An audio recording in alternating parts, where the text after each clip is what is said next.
Ийхүү ерөнхий сайд Зандан шатар Оросын холбооны улсад ажиллах үеэрээ хоёр тал шатхуун нийлүүлэлтийн асуудлыг хөндөө ярилцжээ. Энэ үеэр манай улс руу импортлох газрын тосны бүтээгдэхүүний нийлүүлэлтийн хэмжээг нэмэгдүүлнэ гэж Оросын холбооны улсын засгийн газрын дарга Мишустин мэдгдлээ.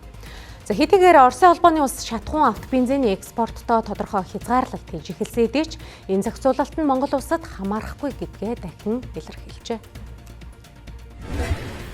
За Орос улсын улсын хувьд бол дотоодын нөхцөл байдал бол харьцангуй тогтворч ирж байна. Дээрээс нь бас одоо найрамдал харилцаатай хөрш орноо бол ямар нэг байдлаар бид шатхууны одоо хязгаарлалтай байдалд оруулахгүй. За танаа одоо хүсэж байгаа бүх хэмжээг бол бид нар гүйцээж нөхөж өгнө. За ялангуяа одоо сая болсон А92-ийн одоо хямралын үед бол Орос улсын улсаас импортын хэмжээ 3 дахин өссөн. За энэ хэмжээгээ цаашид бариад нөөцөө бүрдүүлэх чиглэлд одоо бүрийн хэмжээнд ажиллая.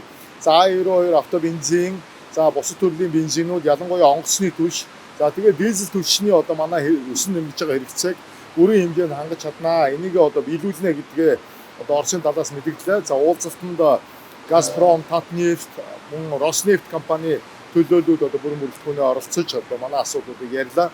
Тусны одоо дөрвөлж байгаа компаниуд бол одоо манад нийлүүлж байгаа компаниуд юм байна. Тэгэхээр Оросын холбооны улсад одоо байгаа төлөвлөгөө, за энэ төлөвлөгөөн дээр манай одоо тавьсан хүсэлтийг бол нэмэгдүүлэх, за тооцоолоо хийх, дахин төлөвлөлт хийх энэ чиглэлд бол санал нийллээ. Манай улсад одоо орж ирж байгаа импортоор орж ирж байгаа дизель түлш болон А92 автобензин бус бүх төрлийн бензиний нийлүүлэлт бол одоо Оросын холбооны талаас бол улсын талаас хангалттай байгаа. Хангалттай нөөцтэй байгаа. Айд сандраад ах зүйл байхгүй байна.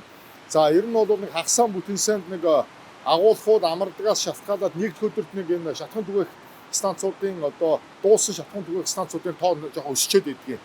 Тэр юм болсон болоо да гэсэн юм л одоо байр суурьтай байна.